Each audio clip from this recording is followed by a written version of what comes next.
Welcome to Exploring the Role of AI in Education and the Workplace.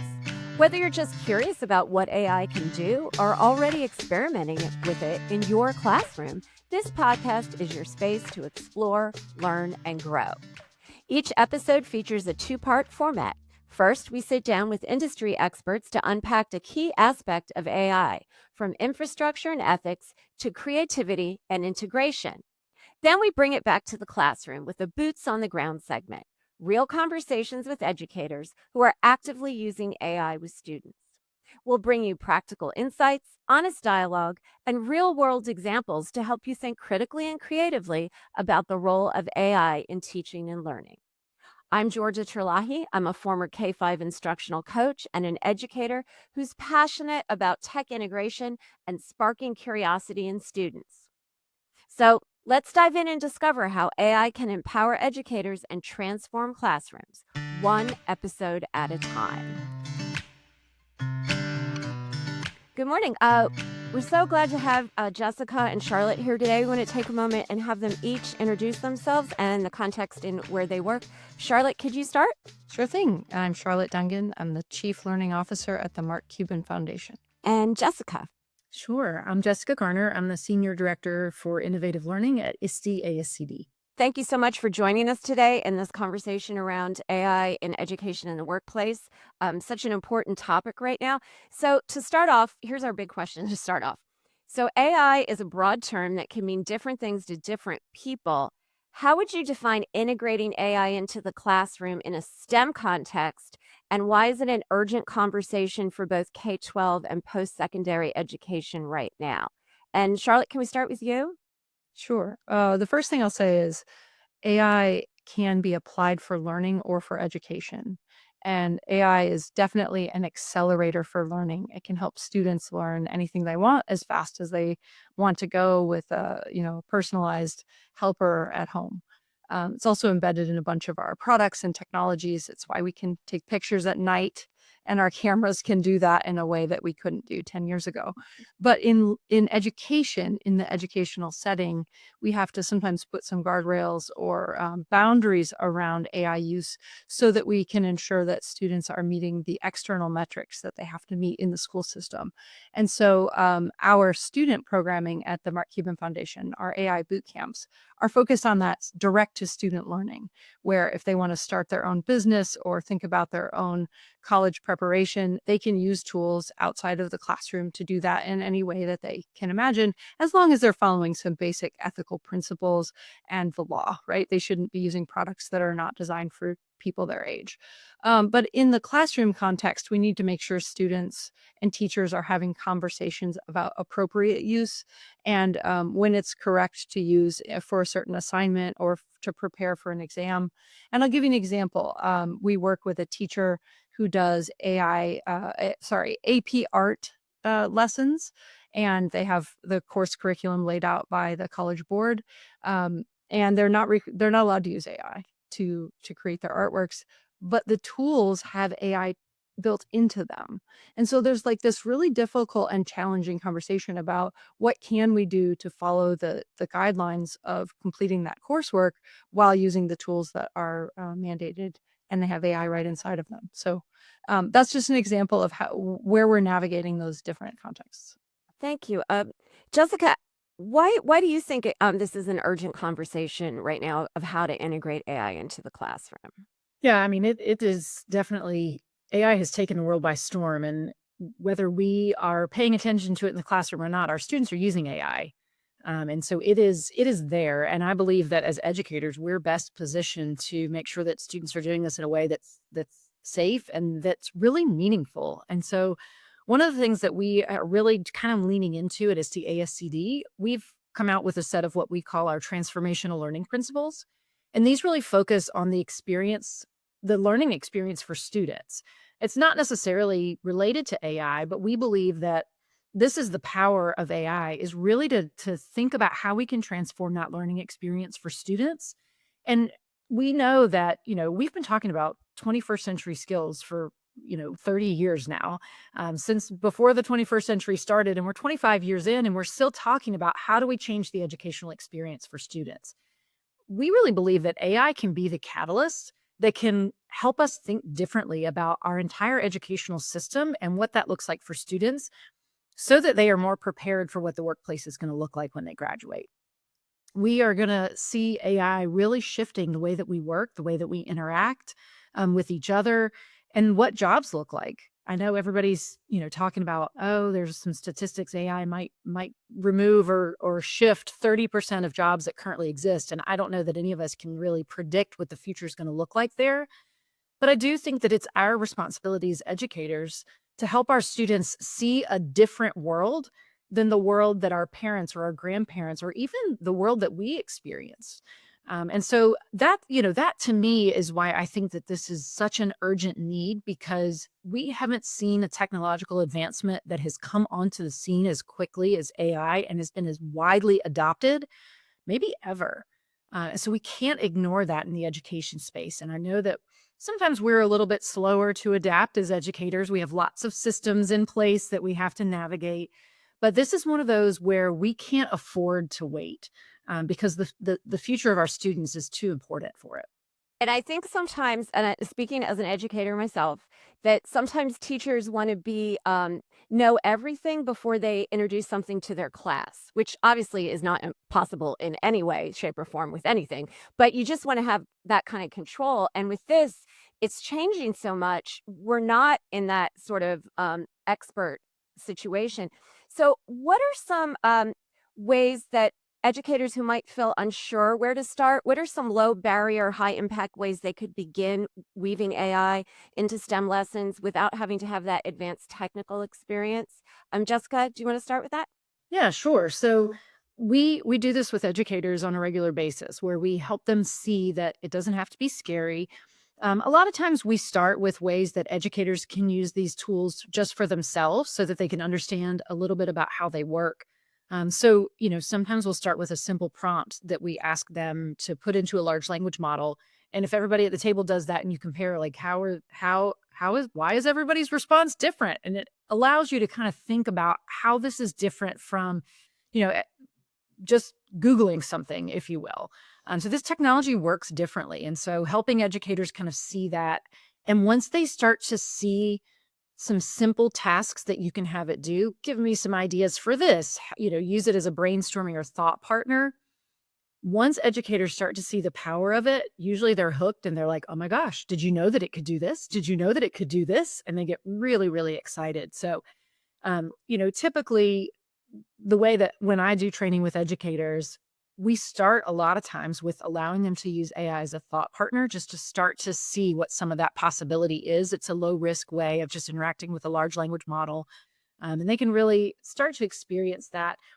And I think that the trick with this is we are still seeing a lot of educators who are dipping their toes into the world of AI and they're using AI, but they're not yet willing to use it with their students. And so we're trying to help them think about, you know, how are you also then going to allow your students to do some of these same things? So that's where we're kind of pushing into that as well. It's like getting them past just, okay, now I know I can use it as a thought partner to help me, think differently about how I get feedback on a lesson plan that I'm giving, or helping me to differentiate for different students.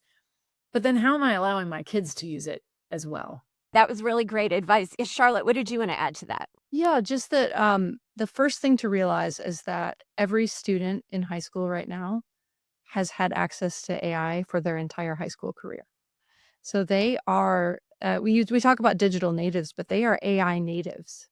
And so we have to catch up because this is their world, and it's our responsibility to do that. But as a teacher who is maybe not the first adopter, the place to begin, I think, is with other subject matter experts like you.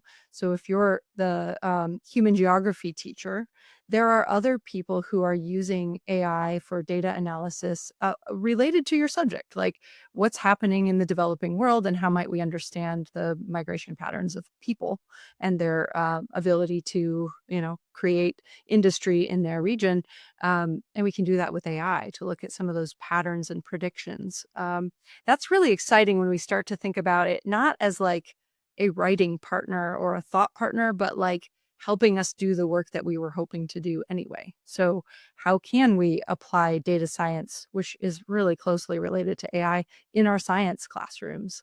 Or I have colleague who teaches English language arts, and her thing is like, I know students are using this, so let's have students generate 10 papers on the same subject and let's evaluate them and have conversations about them, compare and contrast the AI generated work, and then like write about that sort of synergy.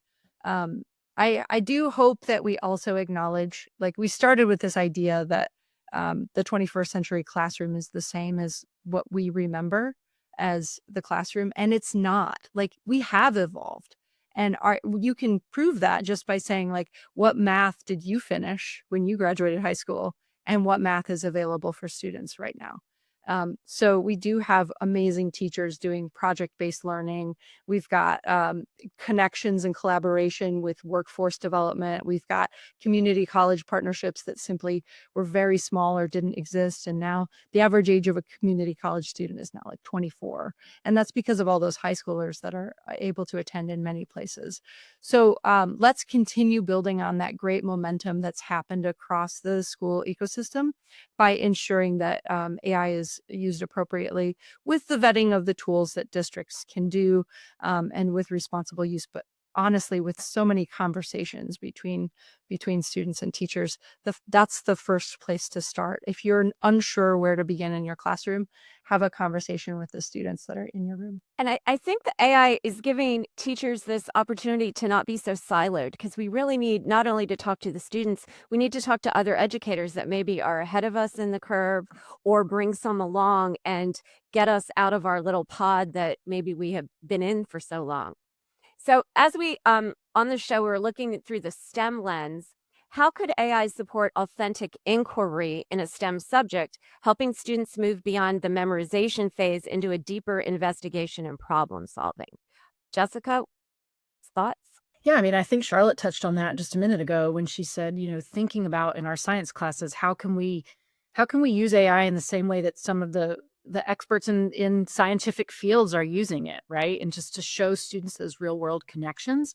I think that's absolutely one of the ways that you can do that.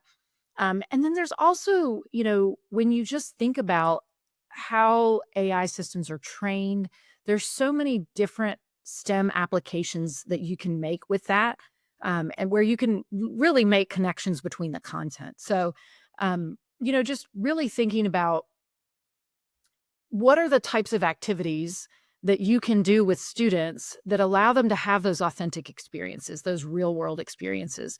And honestly, sometimes working with your AI partner to think about as a teacher, like, I may not always know.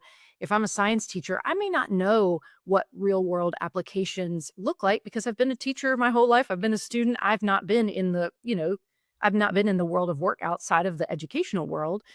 So, I think that this is also an opportunity for some of our educators to continue to build those partnerships with workforce.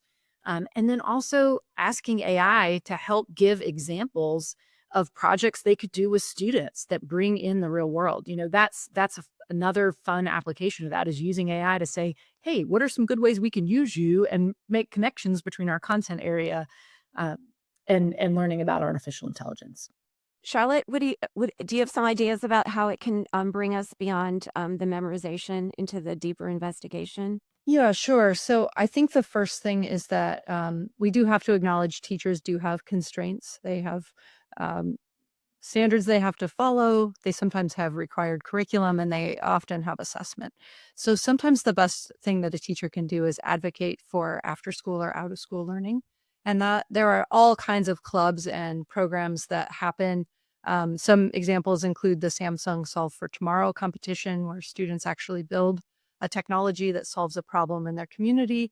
There's the STEM Festival, Congressional App Challenge, there's First Robotics, Regeneron for science, and then NC Wit has some computer science as well. So across the STEM lens, teachers can just help students plug into those programs. My program is one of those. The AI boot camps is something students can come to. But certainly, I think we're better served when we offer a wide variety of STEM opportunities for students where they can find their niche. And then the other thing that any teacher could do is potentially find a partnership for a business in their community where they could either help students solve a problem for that business. District C does that. They are an organization that supports that. Or we can help empower students to be entrepreneurs. So moving beyond the bake sale, or even taking the bake sale and gathering some data about it and making predictions about what might sell better at the football game next time, helping students create businesses from their small ideas. Maybe they're selling M&Ms out of their backpack. How might we take that entrepreneurial spirit and channel it in a way that includes STEM? So don't discount the importance of those out of school learning activities for long-term STEM engagement. That was great advice. I love the, selling M&Ms out of your backpack. I think we've all known students like that we knew were gonna be, like, entrepreneurs, going forward. Jessica, let's look through the, like, lens of creativity in STEM. How could AI tools spark creativity in student progress or experiments or designs? One of the things that I've seen that's a really cool application of artificial intelligence is sometimes you have students that have an interest in various things, but they don't have as highly developed skills to be able to carry out whatever they have in their mind. They just can't bring it to fruition because they have either they don't have the experience, they haven't, they haven't gotten there yet in their educational journey, or maybe it's just, a fine motor skill, it's whatever. AI really allows students to demonstrate that creativity in ways that they may not have been able to previously. So I'm just thinking about kids who might be super interested in music, but maybe don't have a beautiful voice, maybe can't play instruments, but they can use artificial intelligence to help them create some really amazing music using these tools and their own thoughts about what that might look like. We've also seen examples of students in their writing really allow the artificial intelligence to help visualize what it is that they are writing about. And then if that visualization doesn't match what they're writing, they can go back and iterate on their writing until they get a visualization that does match what they already had in their mind. And so sometimes it just helps bring out the existing creativity that's in our students in ways that wouldn't have been possible previously. Charlotte, what are your thoughts on, AI and creativity? How could it help students? Yeah, I'm going to expand that definition of creativity. I think we often think like an artist, and if a kid doesn't draw or paint or dance or play an instrument, that they're not creative, and that's actually just not true. For me, creativity is someone who's empowered to solve problems or to come up with a novel idea or solution, and then to take the steps to implement it. So for me, a student who sees a problem where not every kid can pay for their lunch, and they're creatively going to figure out how to make sure every kid gets to have a lunch without being embarrassed. And so they set up a donation fund or something, and they contribute to it. So creativity is not only artistry. And that means that in these creative pursuits, we have to have freedom to fail. And I think where AI plugs into that is like that ideation phase, or that like uncertainty that's so prevalent for teens, is that there's a safe place to do that sort of thinking out of the box and to have a thought partner that they might not otherwise have access to creatively tackle the wide variety of problems that they may face. I think back to when I first started teaching. I always say when dinosaurs roamed the earth, like, we didn't have the internet and all of that, and having this now to really, it's like you said, Charlotte, like, to be able to, like, model for students too, like, thinking maps or, like, brainstorming really looks like, not only with your AI partner, with your human partners, and I just think it gives that better view to everyone. I was with the littles for a long time, but, I just think it gives them that boots on the ground ability to see this is what you could do the rest of your life as far as, like, working with a team. So beyond the technical proficiency, what transferable skills should educators prioritize to prepare students for careers in an AI-influenced STEM field? So, there's a lot of conversation and a lot of I don't know. There's a lot of people talking about how they believe that AI is allowing cognitive offloading, that students aren't thinking creatively anymore because, now the AI is doing the thinking for them. And I just have to respectfully disagree with a lot of those opinions because I think it's how you use the tools. It depends. I mean, you can absolutely use it to just completely offload all of the critical thinking that you have to do, but I would argue that you're not going to get a great output if that's the case. And so I think that it's all in how we use these tools with our students. I do think that we need to one of the things that just comes to mind with AI systems and how quickly they change is thinking with our students about how do they adapt to change? How are we building the skills of flexibility and adaptability with them so that they can pivot quickly like, okay, I was going to go down this road, but now we have this new opportunity through this technology. It might look different. Or maybe I was going to do this, but now, my job might look different. How do we help kids survive in that this constant state where we need to be able to flex and adapt? I think that's super important. But the whole thinking part of it is, to me, is it's how we help kids learn to engage with these different systems. Um, you know, I actually believe that there's sometimes is more critical thinking required in these AI systems than when we're just doing this on our own. I've talked with educators who have the example that was given of having it generate 10 different papers and evaluate those. Well, that's a much higher level of critical thinking than me creating the first draft and then modifying it a little bit on my own and then the second draft and modifying it. Like, I really have to be able to synthesize information and to evaluate and to think about what's better, what I don't like. Also with AI outputs, we also have to encourage kids to think about, does this represent what I was trying to have it do? Right. So that critical thinking piece of like, if this was my goal and then I prompt the system and I get this particular output, was that what I was trying to do? And if not, how do I adjust my prompt? How do I adjust the process that I went through to get a different outcome? And so all of these pieces to me are really going to push the skills that we've been working with students. We've used to call them soft skills. Now we call them durable skills. But whatever it is, to me, those are lifelong skills.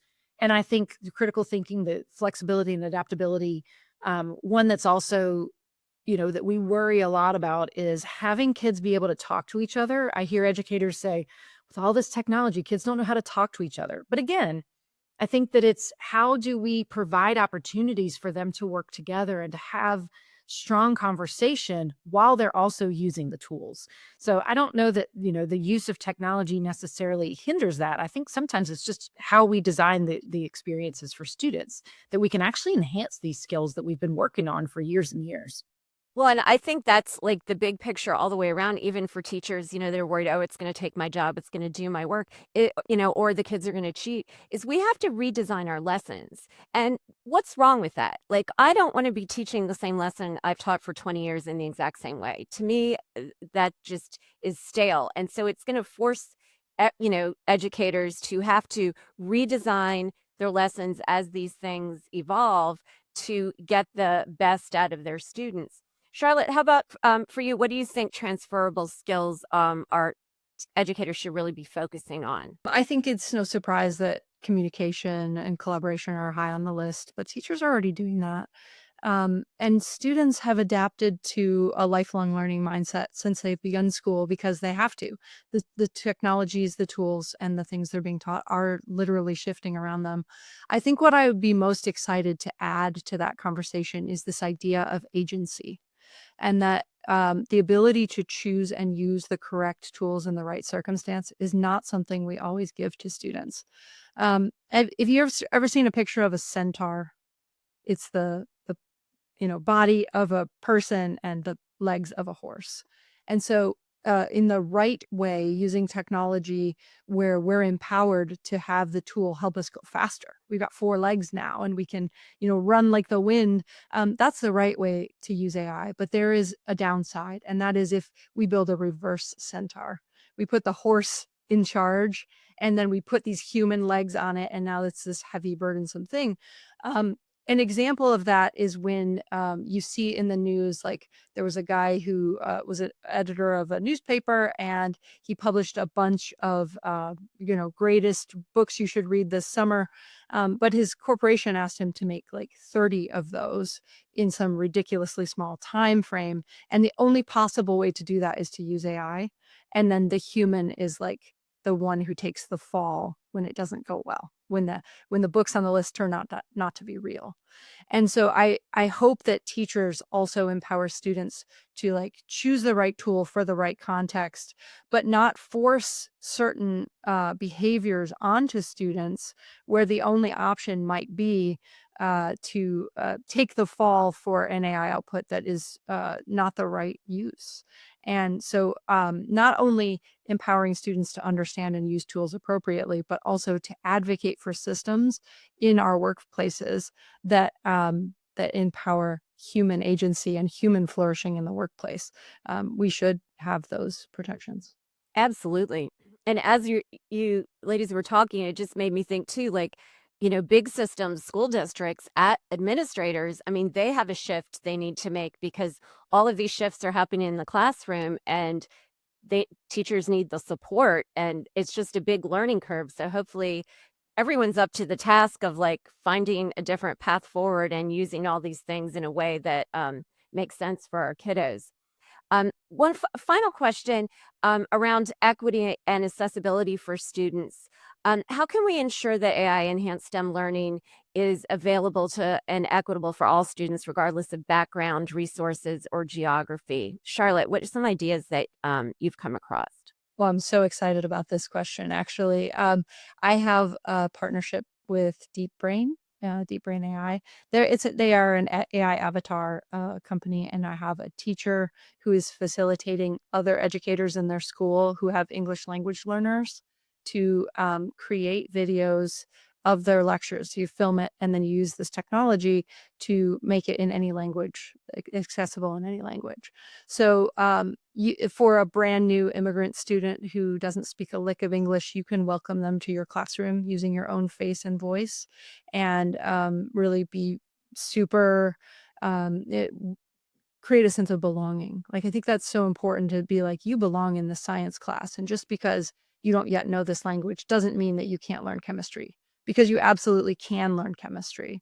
And then to translate those lessons so that the student is learning right alongside. Some of the other adaptations we take are like to make the text easier for a student or to offer additional supports. And those are still important. This has to be coordinated by the English language learning teacher.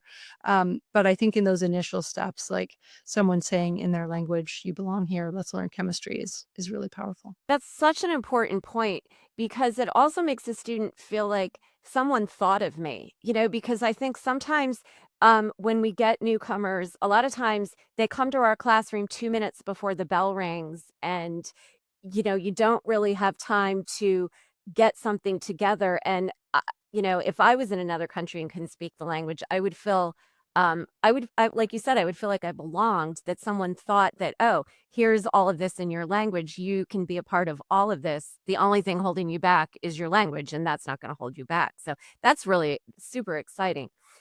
Jessica, what are your thoughts on equity and AI education? One of the things that we know is that students have different resources at home, right? Depending on your family, depending on the situation of you're going to have different resources. And so I think it's more important than ever right now that our schools are providing students with opportunities to use these technologies during school when they have access to all the kids, right? So that all students who are attending school will have opportunities to engage with and understand and use these different tools. And when I think about that, it's not just from school to school. It's also within the same school, making sure that our teachers are across one building are allowing their students to have these opportunities.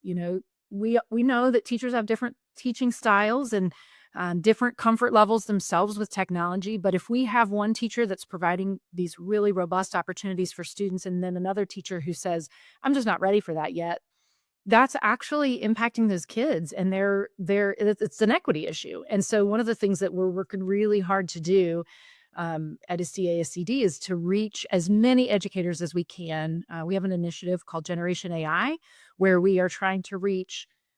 We've reached, over 200,000 educators so far, and we're trying to reach another 200,000. That would be amazing. But really to understand how they can help their students, how they can help their teachers, just really preparing them for an AI infused world. That's such an important point, Jessica, is that like in a school building, if every teacher is at a different spot and some are giving it and some are not, that is definitely an equity issue. And again, that goes to like admin needs to be able to see that and help kind of push people along or bring people along so everyone has access. This has been such a great conversation. Before I let you go, Charlotte, any final thoughts you'd like to leave our audience with? Yeah, try something new today. Go try a new AI tool, try a new website, sign up for a new mailing list, and continue your own lifelong learning. And Charlotte, where could listeners find you if they wanted to follow up with any questions or ideas? Yep, markcubanai.org. You can read about our programs, or if you send in the contact information, I'll get it. And Jessica, final thoughts and where listeners could find you? Yeah, sure. So I think Charlotte's advice was perfect, right? Like go try something. I love that. I have a personal goal this year that every week I'm gonna explore 2 new AI resources, whether it's a video, an article, a tool, something. And I've actually been keeping track of that. So that I can go back and look and see what are all the things I've read, how have things evolved. So I think providing that's almost like a gift to yourself, is just providing that time for you to say, I want to take some time and learn this. So I love that. I don't really have much to add to that, but I'm excited for where we might see the educational system go because of AI. I know there's a lot of like gloom and doom out there, but I choose to look at it optimistically and think about the potential that exists and the number of educators that I've worked with that are excited to do this and that are willing to try things differently and to rethink the way that they reach their students and the way that they connect them with the rest of the world is really exciting to me. So I choose to be cautiously optimistic about the future of education in light of these tools. And so I would say if you'd like to find me, you can find me really at generationai.org is probably the best way. We have that is our website with free resources and scholarships for folks. And so you'll find me there, but also happy to share my contact information with anybody who needs that specifically. Thank you so much for joining us today. It was a great conversation. I appreciate that. Now that we've heard from the experts, it's time to take it to the classroom. This is our Boots on the Ground segment, where we talk with real educators doing the real work with AI right alongside their students. Let's hear how AI is making a difference in schools today. We are joined by 2 educators, Jamie Israel and Damian King. Welcome to the show. Jamie, could you briefly introduce yourself and just explain the educational context in which you work? Sure. So my name is Jamie Israel. I work for Des Moines Public Schools in central Iowa, and I am a digital learning and innovation coordinator for our district. We have about 30,000 students, 60 some plus buildings, and 3,000 teachers that I get to support on a daily basis. We are a larger institution in the state, which makes us unique in that we face a lot of issues that some of our suburban neighbors don't always have to roll with, but it's a wonderful opportunity for us to provide more experiences and opportunities for our kids, and to really work with our teachers and staff to make sure that they feel supported in utilizing all digital resources to enhance their teaching and learning ecosystem. Damian, can you briefly introduce yourself and explain the educational context in which you work? Sure. Damian King is my name. I'm teaching 8th grade. It's called technology, but I think design and engineering is probably a more accurate title for the class.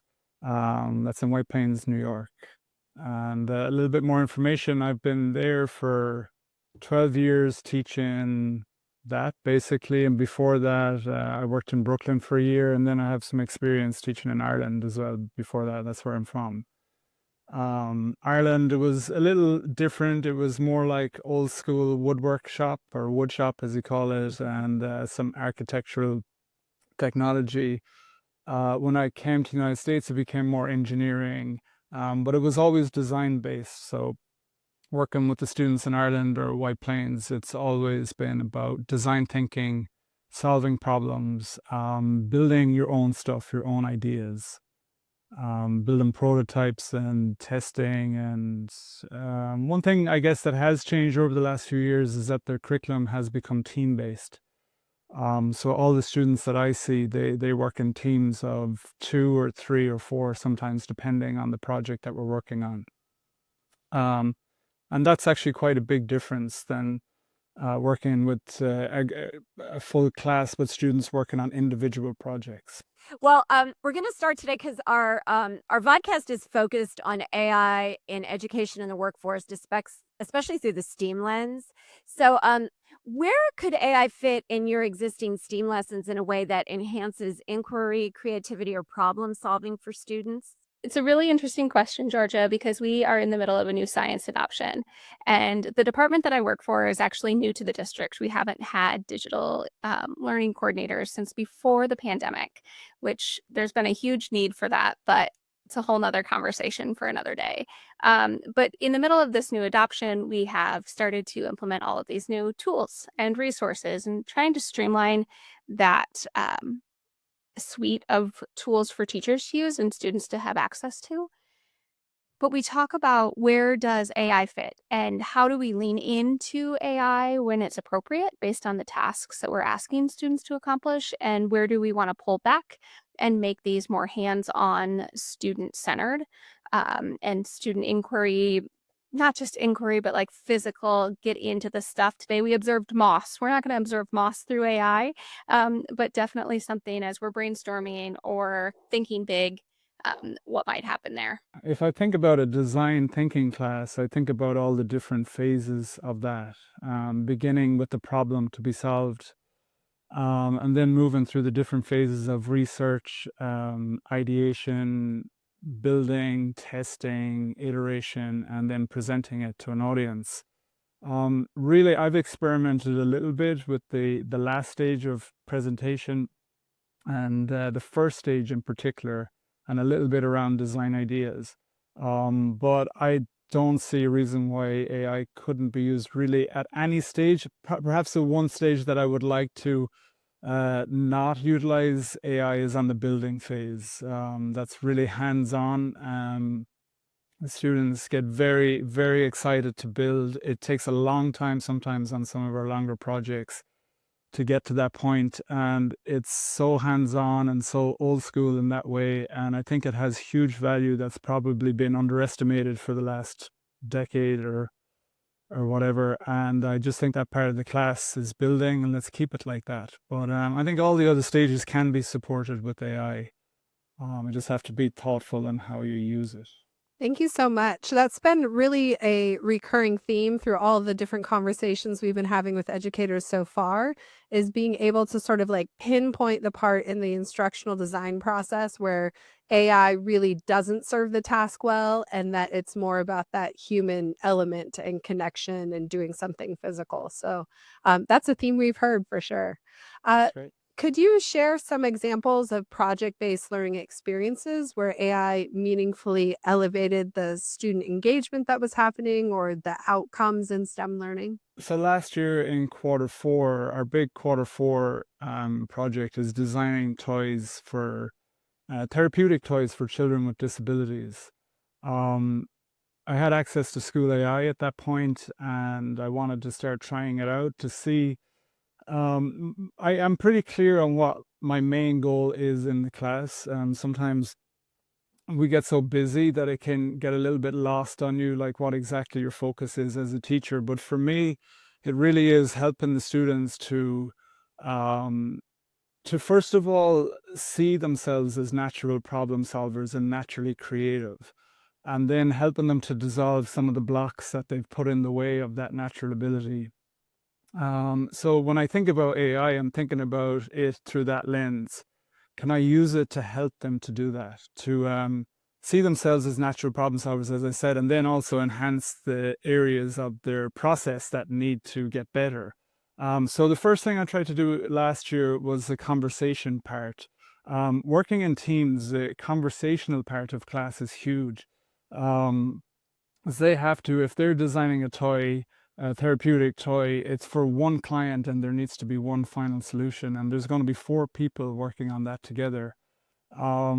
And there's a lot of brainstorming that needs to happen, a lot of individual ideation, but they have to come together and they have to be able to speak about their designs and really explain in a clear way why they think theirs is very strong and why it should be considered as the final design.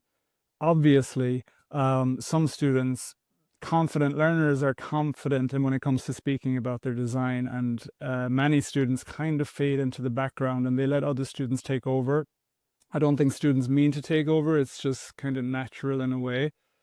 So my question is, can I use AI to support those students before that conversational part? Can I give them some sort of I don't know, I was thinking like just to even to warm up, like if we start the class with the conversation about what happened yesterday, and I have students every other day, so the last class might have been, if it was over the weekend, 4 or 5 days ago, and students will have forgotten what they were doing. Even they take out their drawings, they can look at their designs. For some of them, it's very hard or very difficult to launch straight into a conversation about their work.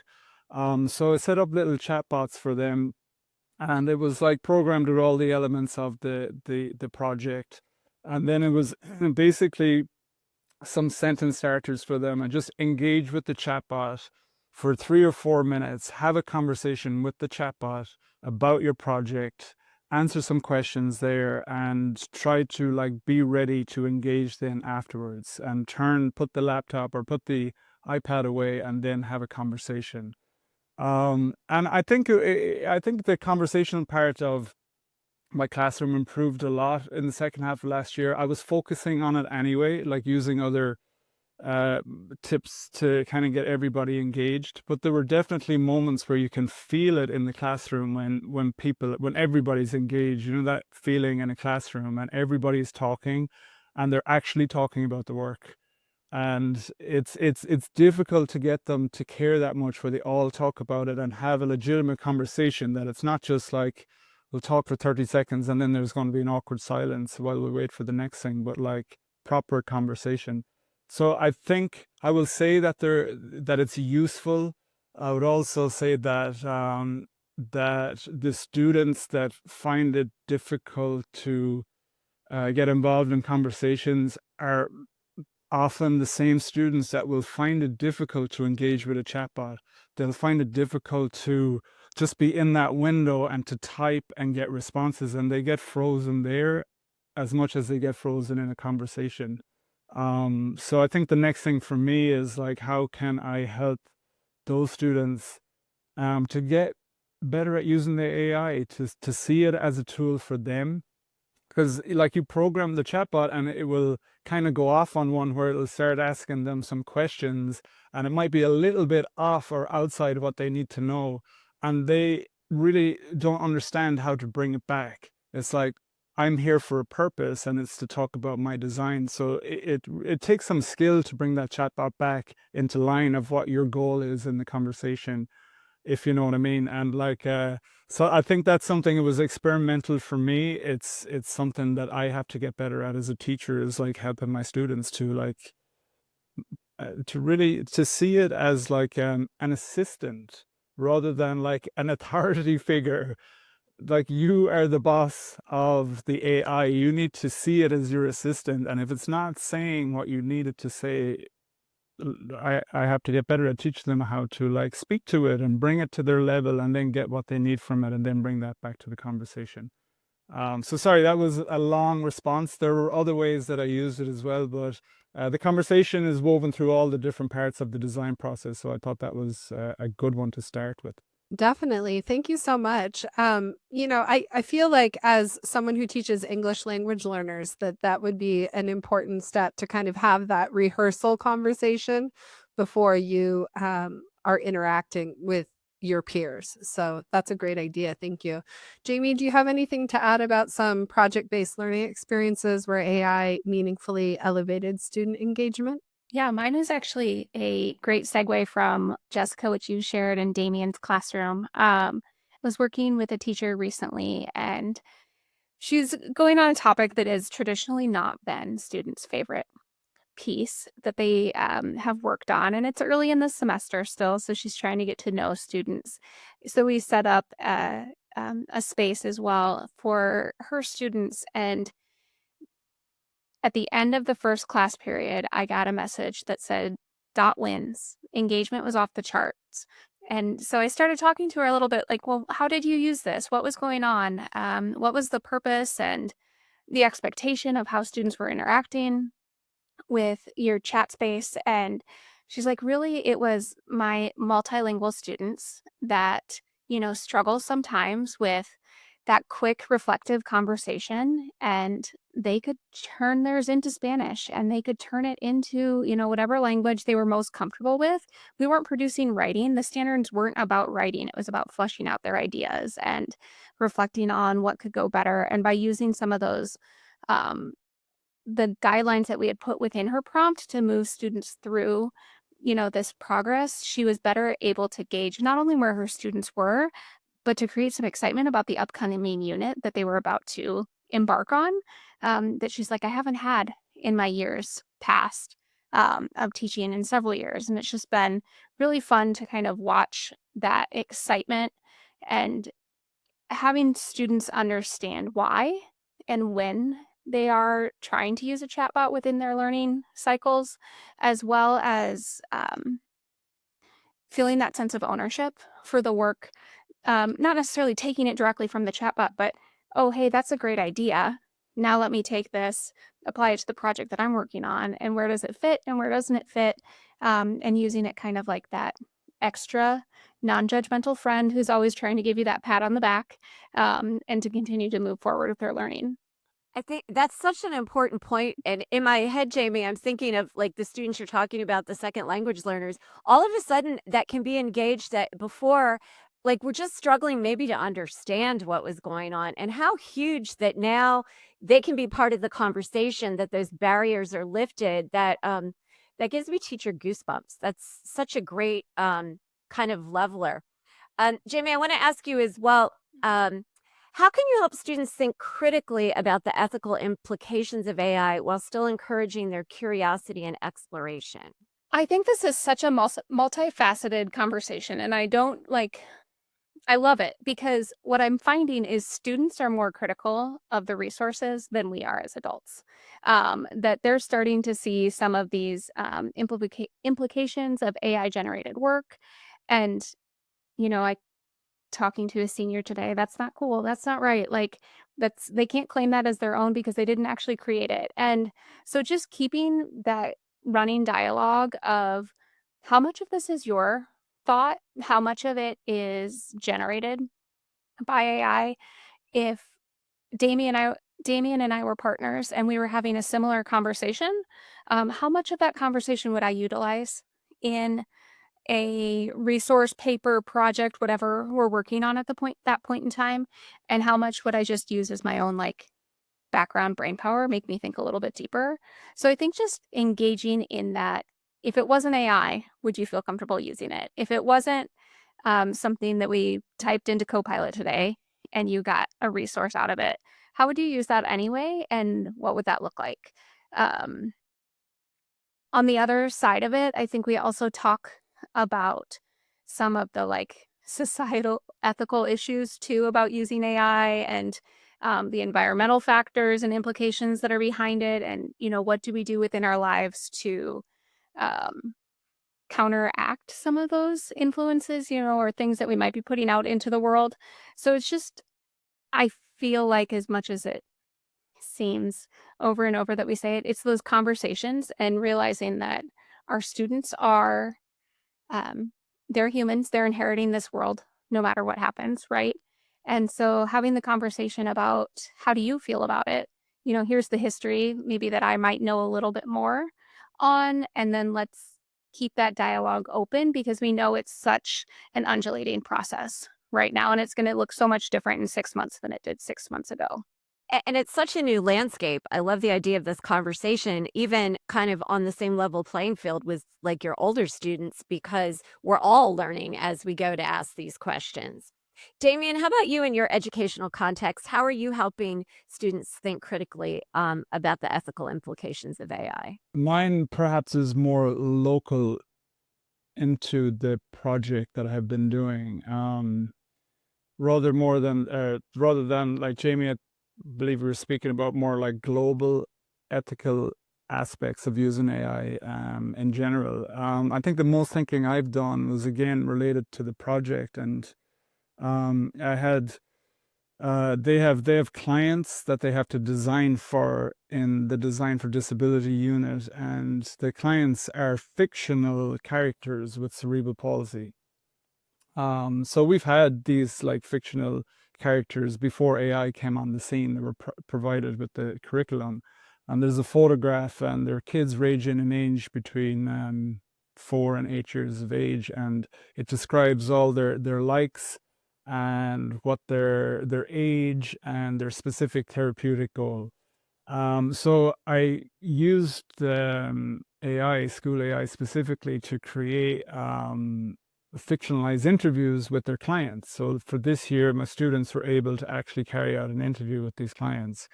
Um, the reason I did it is I was trying to help them to get better at that first phase in the design process where they have to identify the problem, because often they jump over it too quickly. They think they understand what they have to do and are so eager to solve the problem and come up with ideas and get to building stuff that they kind of have a half idea of what the problem is. So it's like, okay, let me create these these chatbots that they can interview.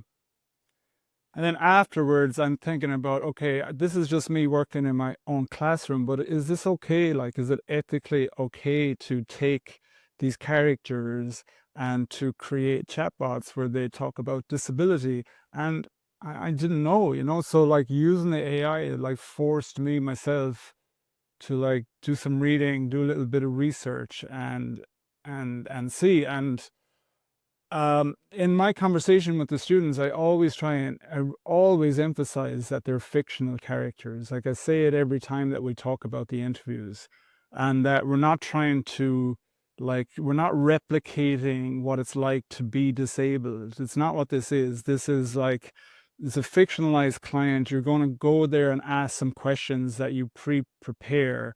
And the goal is that you'll come out with more understanding of well, first of all, the basics that you're given, like that fictionalized person's likes, and what they're into, the toys that they like, the colors that they like, and their specific therapeutic goals.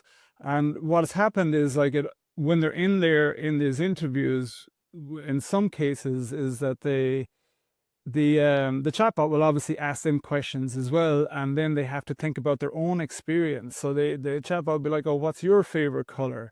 And then they have to start thinking about that. So it really helps to embed in the student's mind what the criteria is for this project. It does a good job of that. Secondly, I remember the one about like where the student would describe what's difficult for you, and the fictionalized character would say, "Oh, it's very difficult for me to hold a crayon. My finger, it always feels wobbly." And then the fictionalized character asked my student, "What's difficult for you?" And then she had to describe the experience playing softball and the fly ball, and like how difficult it is to catch it. And then the question was why. So my student had to think in detail what it was like to run backwards and at the same time put your hand out and try and catch this ball. So really getting into the nuance of that difficult experience. There's no way that I ever could have got into that conversation with one student when I have 25 students in a class, 200 students altogether. I cannot get into the weeds with them like that. It's impossible. So it's like, I think it really worked to help them to think deeply about what this problem is. And then just to bring it back to your question, like the ethical side of it, um, I, I don't know. I think it's fine. It's such early days with all this. Is like, I haven't seen anybody come out and say that people are being misrepresented here. I hope not.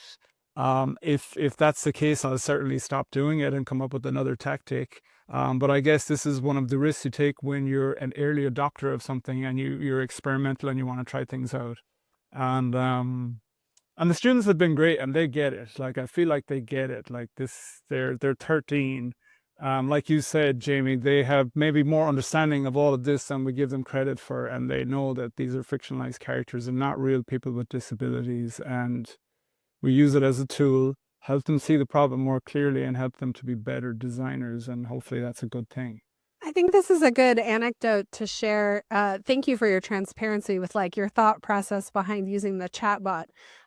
Because I think as educators, like you said, with just being early adopters, it's good to hear the types of internal consideration that you're paying this type of tool so that we can all be equally as thoughtful and considerate as we're using different AI tools with our students. Chatbots are tricky too, especially because you're thinking about like elementary kids and levels of readiness and their ability to differentiate the chatbot from a real person. So all good things to think about. As we wrap up this discussion, where could listeners find you if they would like to continue the conversation? Jamie, can you tell us where listeners could find you? Sure. You can find me on LinkedIn, where I'm trying to share more about our professional journey at Des Moines and getting loud about the good things that are happening for our students, or on Instagram at Jamie M. Gilchrist. Thanks. And Damien, if listeners would like to reach out to you, where could they find you? You can find me on LinkedIn. Well, thank you for joining us on this journey into the world of AI in education.